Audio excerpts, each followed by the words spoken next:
kani waa adeeg isticmaalkiisu sahlan yahay qof walbana uu fahmi karo si aad u isticmaashid adeega IBS e-banking marka hore imo browserkaaga kadibna ku qor ebanking.ibsbank.so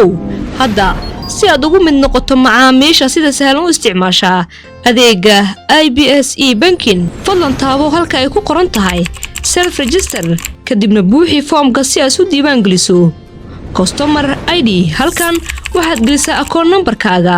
si la mid ah qaybtan waxaad gelisaa national ID ama passport numberkaaga halkan ka dooro taariikhda aad dhalatay sida maalinta bisha iyo sanadka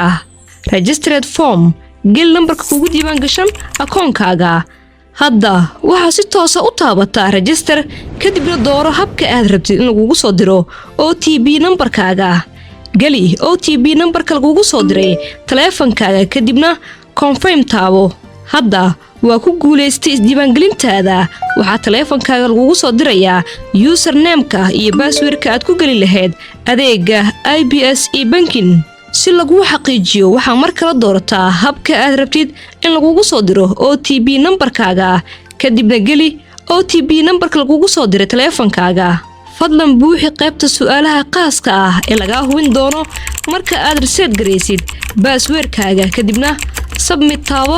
halkan waxaa lagaaga baahan yahay inaad bedeshid password-kii hore ee lagugu soo diray taleefankaaga isla markaasna aad samaystid password cusub kadibna taabo proceed si loo ilaaliyo badqabka akoonkaaga waxaad taleefankaaga ku soo degsataa kadibna scan garee QR-kan hadda waad ku guuleystay isdiiwaangelintaada